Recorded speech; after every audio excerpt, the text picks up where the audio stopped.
What's the most efficient way to use your AC in the summer? How to get unstuck from mud or sand? Even if you are an experienced driver, it never hurts to learn some extra tips you didn't know before.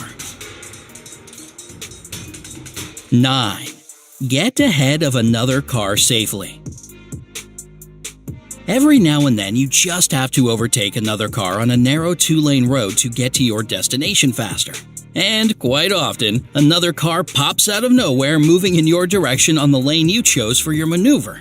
Whenever you feel like you don't have enough time to end it, flash the turn signals indicating the direction you'll turn to. It will help you avoid an accident because they often happen on the side of the road when both cars choose to get there to avoid the crash.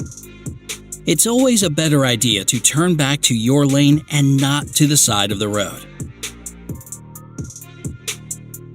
8. Take good care of your wipers. When you see that your wipers aren't working as efficiently as they used to and can't reach some areas on the windshield, they're most likely wearing out. Quite often, rubber, frame, and plastic wipers wear out and form a C shape. As a result, the center of the windshield remains intact. So before you get the wipers replaced, try turning them inside out. You can actually help them work longer if you keep the windshield clean at all times. Make it a habit to clean it whenever you stop at a gas station for a fill-up.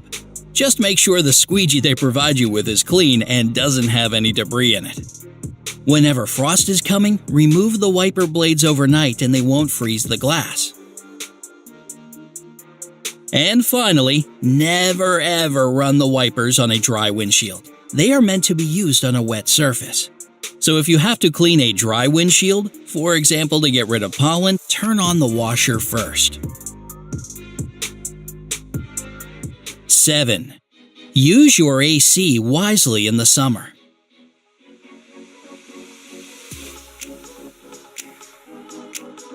Imagine it's a hot summer day, you get in the car that's been in the sun for hours. Your first natural urge is to turn the AC at max. Stop right there. The AC system accumulates toxic substances you don't want to breathe in, so pump out the hot air naturally before you get in the car. Roll down the rear windows and open and close the driver's door a few times in a row. Then start driving with your windows open, turn on the AC at max for 30 seconds to 5 minutes, and wait for the car to get some fresh air. Remember, the AC is way more efficient as you're driving because it helps the compressor run faster. Check if your cabin's air filter is clean regularly. If there is dirt in it, it messes up the airflow inside the vehicle. And if you have the auto AC feature in your car, don't use it in hot weather. It will help you save fuel as it turns off automatically when the engine is off. But it will make sure that you sweat in traffic jams like crazy. 6. Be careful with your AC in the winter.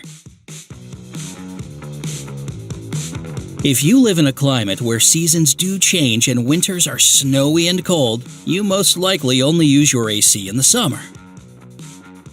Because the last thing you want on a freezing day is to make the air inside cooler, right? Well, you have to turn on the AC for at least a couple of minutes on medium temperature at least once a month during the winter. This is important to prevent the system from going stale. If you make it sleep all winter long, you might not be able to turn it back on in the summer when you need it the most. The same is true for the heater. You have to turn it on for at least 30 seconds, even in the summer months. 5. Start your car when it's freezing outside. When it's below 14 degrees Fahrenheit outside and you get in your vehicle, don't try to start it straight away. It will strain the battery and the starter because when you just get in and try to start it, there's no voltage in the system. It will put your starter and battery under too much pressure. So before you start the vehicle, turn on the high beams for 3 to 5 seconds. It will let you run the current through your system and help the engine start easier. 4. Get unstuck from mud or sand. In case you get stuck in the mud, sand, or snow, don't panic and remember there's always a way to get out. First of all, give your tires some room to maneuver. Move the steering wheel back and forth to achieve this, but do it really slow to get traction. As you're doing it, go from reverse to drive quickly, but no more than 8 times not to damage the car. Deflate the tires, letting out about half of the air from them to increase their surface area. Then dig out some space around them and use the tire jack to elevate the car in branches, boards, or even car floor mats for extra friction. As you get out successfully, don't forget to inflate the tires back and drive slowly at first to get off the extra mud. 3. Pay attention to the wheels. When you're driving along a narrow road and there is a flow of cars going your way, pay attention to their wheels. If you feel like the driver is acting weirdly, don't wait for them to flash the turn signals. Quite often, they just forget to turn them on, or do that after they've turned the wheels in the right direction. So it's not the turn signals, but the wheels you should watch. 2. Take the most out of your car alarm. Most modern car alarms have anti-theft mode. It prevents car theft blocking the engine while the stolen vehicle is moving. All you have to do is push the button and stop the engine from a distance, but it won't work unless you have the alarm remote control on you. For example, when thieves throw you out of the car, or you went out to check the tires and someone jumped in and went on a ride in your car. So, it's really smart to keep the remote control apart from the rest of your keys and always keep it in your pocket. Also, don't activate the anti-theft mode just for fun. It takes an expert to unblock the vehicle after it's been activated, so reserve it for real emergencies.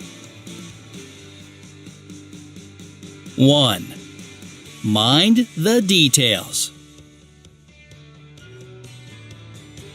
It's pretty obvious that you have to keep your sidecar windows clean, but there are some things you might oversee in this process.